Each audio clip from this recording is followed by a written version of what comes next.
Hello, welcome.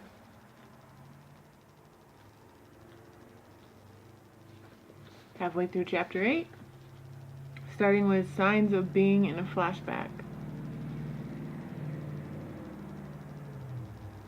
We can often find ourselves in a flashback without ever having seen the flash. There are a variety of clues that we can learn to identify as signs that we are caught in a flashback. This is essential to recovery, as naming our experience flashback, step 1 in flashback management, often immediately brings some relief. Even more importantly, it points us in the direction of working the other 12 steps of flashback management. One common sign of being flashback is that we feel small, helpless, and hopeless.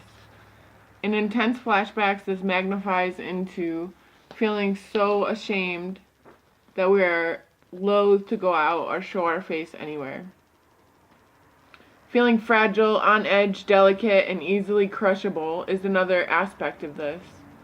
The survivor may also notice an evaporation of what self-esteem he has earned since he left home. This is a flashback to the childhood years where implicit family rules forbade any self-esteem at all. Another common clue that we are flashing back is an increase in the virulence of the inner or outer critic. This typically looks like increased drasticizing and catastrophizing, as well as intensified self-criticism or judgment of others. A very common example of this is lapsing into extremely polarized all-or-nothing thinking, such as only being able to see what's wrong with yourself and or others. In my own mid-level recovery, I learned that when I was feeling especially judgmental of others, it usually meant that I had flashback to being around my critical parents. The trigger was usually that some vulnerability of mine was in ascendancy. In response, I then over-noticed others' faults so that I could justify avoiding them, and the embarrassment of being seen in a state of not being shiny enough. Another clue that we are in a flashback occurs when we notice that our emotional reactions are out of proportion to what has triggered them. Here are two common instances of this. A minor upset feels like an emergency. 2. A minor unfairness feels like a travesty of injustice. In the first instance, you drop a book that you are carrying and launch into an angry, self-berating tirade that lingers for hours. In the second instance, another driver's relatively harmless, unsignaled lane change triggers you into a rageful indignation that reverberates in your psyche for hours. When we are not mindful at such times, we can erupt against ourselves into self-disgust and self-hatred, or we can unfairly explode out against the relatively innocent other. On the other hand, we can choose healthy flashback management once we recognize these examples of flashbacks to the real emergencies and injustices of our childhood.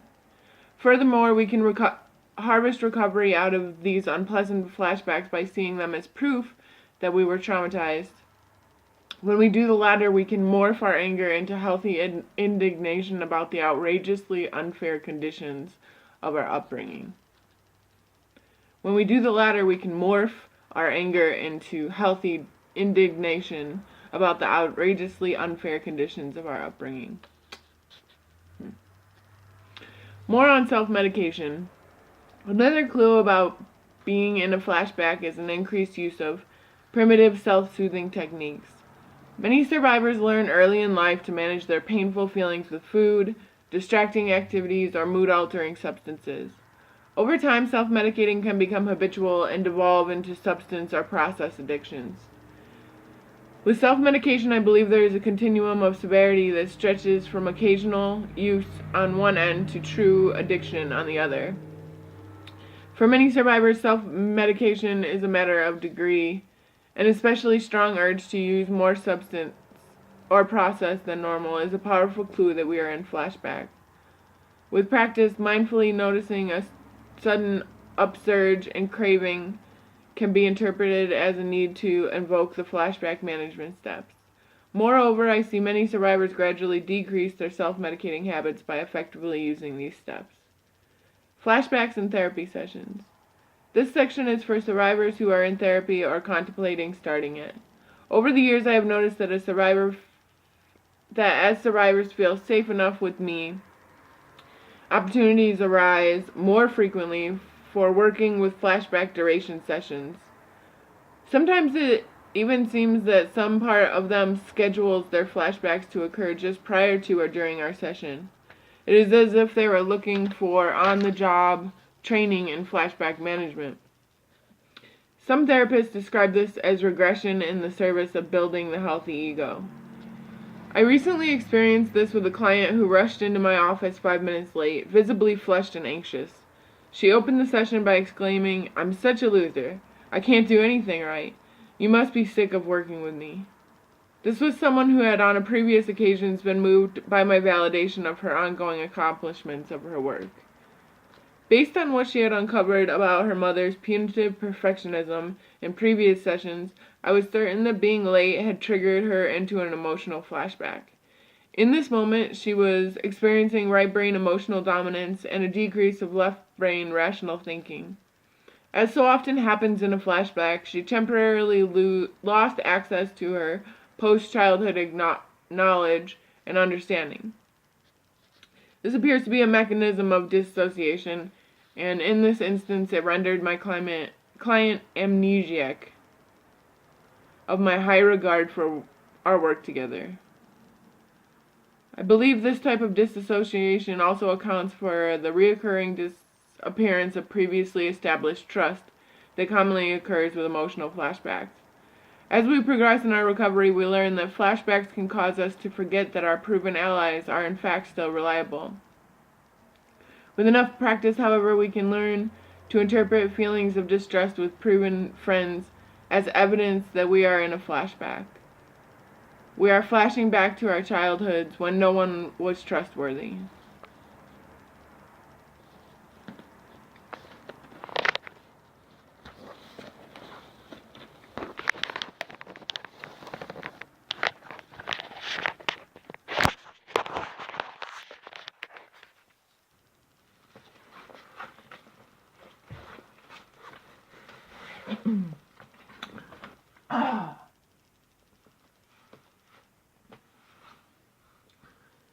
Grieving resolves flashback step 9.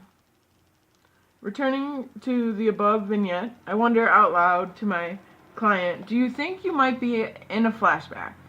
Because of the numerous times we had previously identified her emotional upsets as flashbacks, she immediately recognized this and let go into deep sobbing. She dropped into profound grieving. Her crying combined tears of relief with tears of grief. Her tears of relief came from being able to take in my empathy. Her tears of grief were the feeling of her abject childhood pain being released. Her tears of relief also came from once again remembering the source of this previously confusing and overwhelming pain.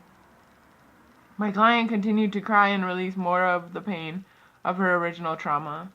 Further tears were about being stuck so often in flashbacks. As her tears subsided, she recalled a time as a small child when she literally received a single lump of coal in her Christmas stocking. Mean Mom had Scrooged her as a punishment for being 10 minutes late to dinner. Her tears then morphed into healthy anger about this abuse, and she felt herself returning to an empowered sense of self. Grieving brought her back into the present and broke the amnesia of the flashback. She then remembered to invoke her instinct of self-protection.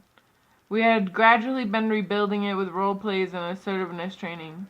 She angrily vented about her parents' destruction of her right to defend herself against abuse and unfairness. She started cheekily chanting, "That's not fair," as if to show her parents that they could no longer attack her for saying it.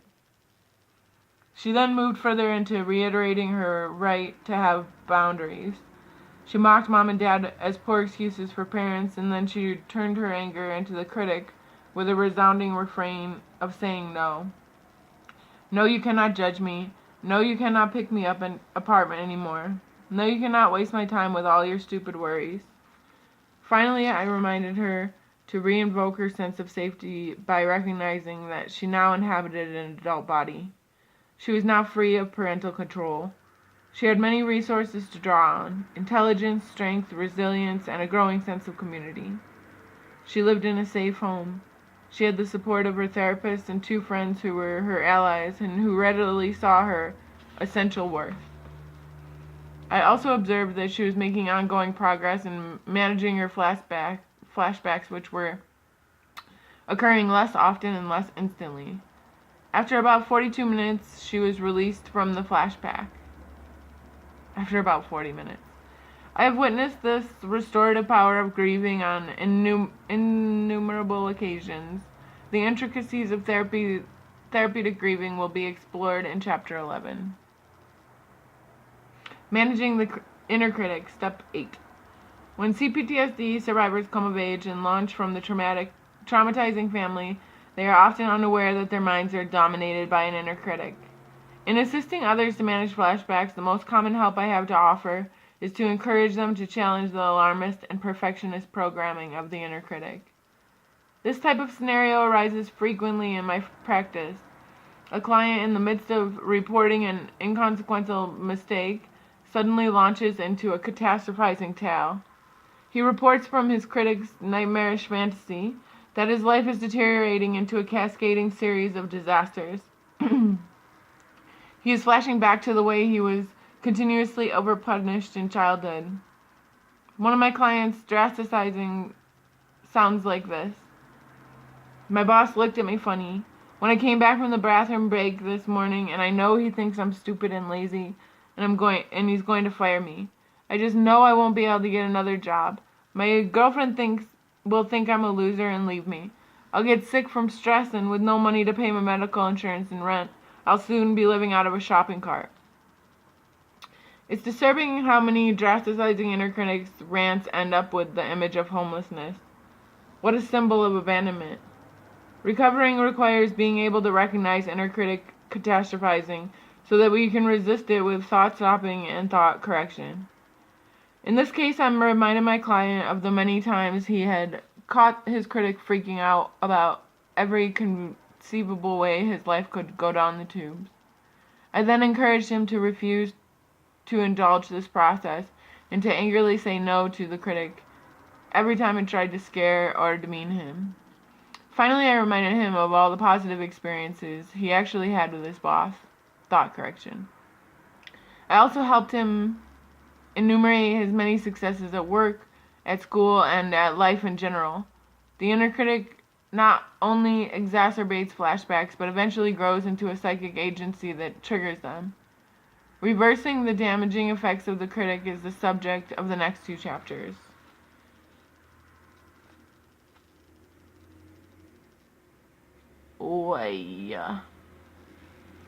Advanced flashback management. Waking up in the abandonment depression. As recovery progresses, you notice more subtly in the triggering process. As you do, you become more mindful of your inner critic's hard to detect triggers. You also discover that some triggers are indiscernible. This is especially true of triggering that occurs during sleep. Oh! Right.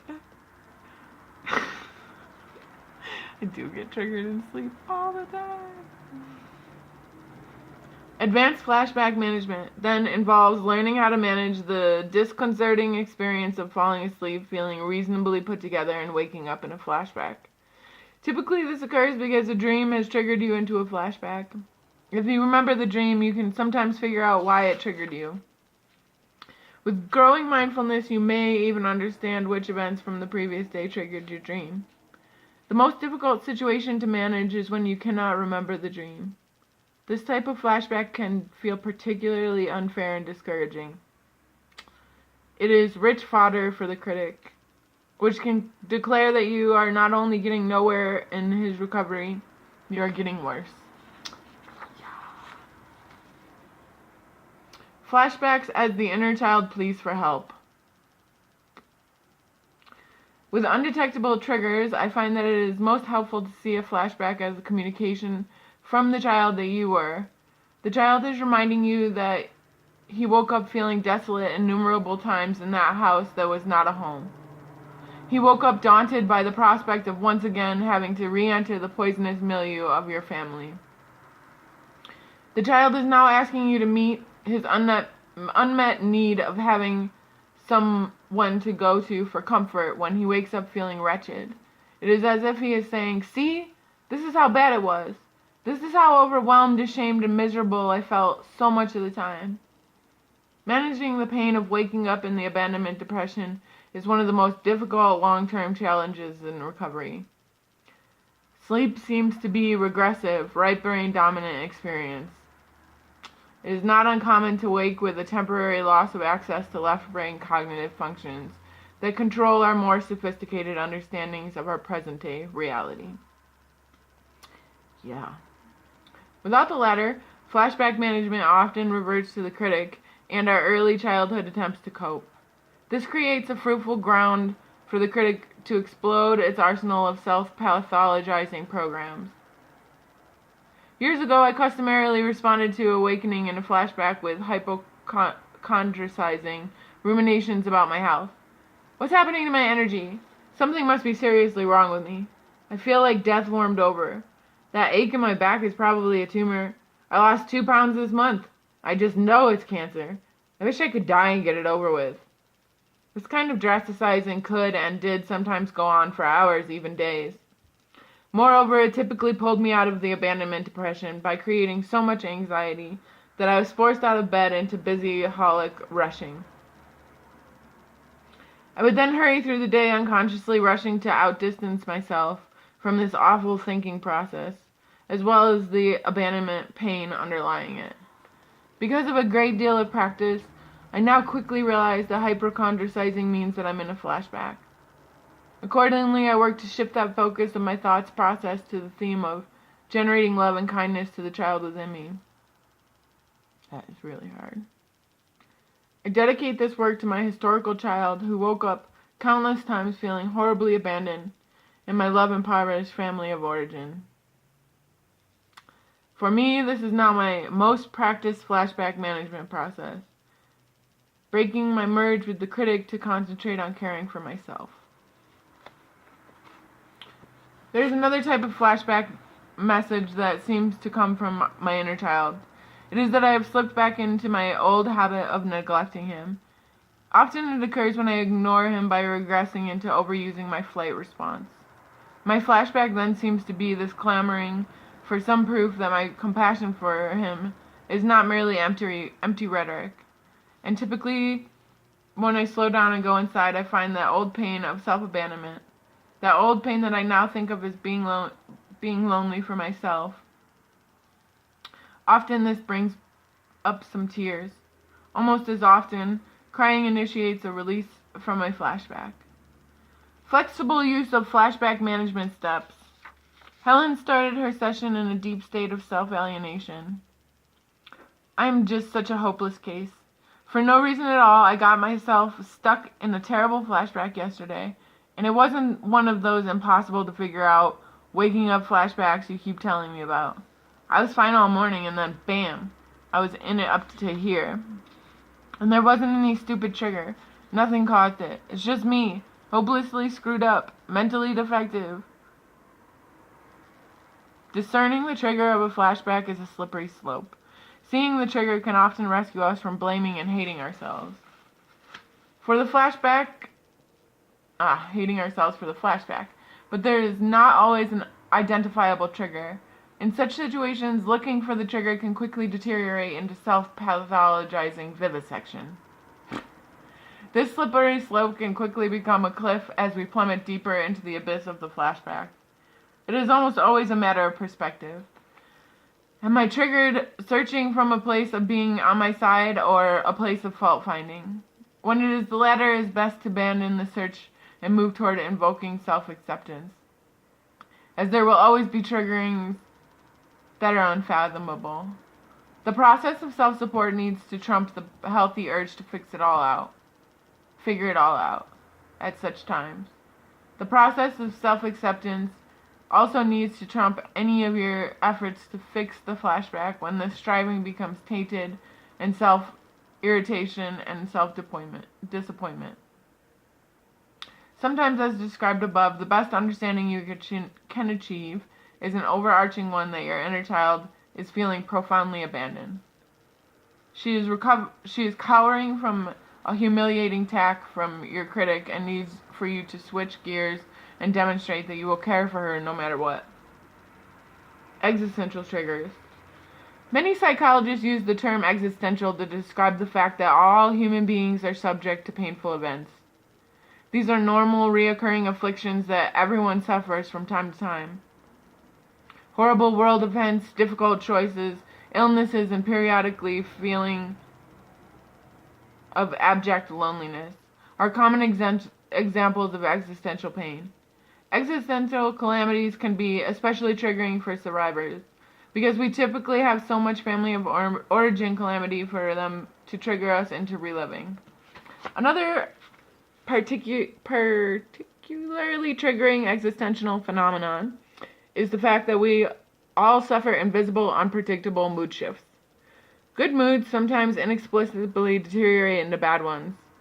As novelist David Mitchell wrote, "Good moods are as fragile as eggs, and bad moods are as fragile as bricks." Unpredictable shifts in your emotional weather are typically problematic in CPTSD. These shifts can quickly trigger you into a full-fledged flashback. This is usually because you were punished or abandoned in the past for showing your full complement of feelings. So now, out of old habit, you automatically disassociate when your emotional weather is inclement. The inner child often experiences this as reverting to the pre-recovery adult who had no time for feelings. The child then feels that he is once again trapped in the past where he was so devastatingly abandoned. Perhaps the resultant flashback is his only way to really get your attention. This is again why I try to make my default position turning to myself and my inner child with unconditional positive regard as much as possible. Late stage recovery. When your recovery matures sufficiently, you realize that much of the emotional pain of your flashbacks is appropriate but delayed reactions to your childhood abuse and neglect. You process your feelings in a way that resolves flashbacks and also builds an increasingly healthy sense of self. This in turn leads to an ongoing reduction of the unresolved childhood pain that fuels your emotional flashback. Flashbacks then become less frequent, intense, and enduring. Eventually, you learn to invoke your self-protective instinct as soon as you realize that you are triggered. As flashbacks decrease and become more manageable, the defensive structures built around them, narcissistic, obsessive-compulsive, disassociative, and/or codependent, are more readily deconstructed. At this stage of your recovery, you may now experience an ironically satisfying experience when you come out of a flashback. You may sense on many levels of your awareness that life as a child in your parents' house was even worse than you realized. Simultaneously, you may feel a corresponding sense of relief that you are now freer from your parents' life-spoiling influence than ever before. Helping kids manage emotional flashbacks. This list is for social workers, teachers, relatives, neighbors, and friends to help children from traumatizing families. It is adapted from the steps at the beginning of this chapter. Depending on the age of the child, some steps will be more appropriate than others. Even if you are not in the position to help other kids, please read this list at least once for the benefit of your own inner child. 1. Help the child develop an awareness of flashback. Inside owies. When have you felt like this before? Is this how it feels when someone is being mean to you? 2. Demonstrate that feeling in danger does not always mean you are in danger. Teach that some places are safer than others. Use a soft, easy tone of voice. Maybe you can relax a little with me. You're safe here with me. No one can hurt you here. 3. Model that there are adults interested in the care and protection, in their care or protection. Aim to become the child's first safe relationship. Connect with the child with other safe, nurturing adults, groups, or clubs. 4. Speak soothingly and reassuringly to the child. Balance love and limits. 5 positives for each negative. Set limits kindly. 5. Guide the child's mind back into her body to reduce hypervigilance and hyperarousal. A. Teach systemic relaxation of all major muscle groups. B. Teach deep, slow, diaphragmatic breathing. C. Encourage slowing down to reduce fear-increasing rushing. D. Teach calming, centering practices like drawing, aikido, tai chi, yoga, stretching. E. Identify and encourage retreat to safe places. 6. Use your words. In some families, it's dangerous to talk. Verbal ventilation releases pain and fears and restores coping skills. 7. Facilitate grieving the death of feeling safe. Abuse and neglect beget sadness and anger. Crying releases fear. Venting anger in a way that does not hurt the people or others creates a sense of safety. 8. Shrink the inner critic. Make the brain more user-friendly. Heighten awareness of negative self-talk and fear-based fantasizing. Teach thought-stopping and thought substitutions. Help the child build a memorized list of his qualities, assets, successes, and resources. 9. Help the child identify her 4F type and its positive side. Use metaphors, songs, cartoons, or movie characters. Fight, Power Rangers. Flight, Roadrunner, Bob the Builder. Freeze, Avatar. Fawn, Grover.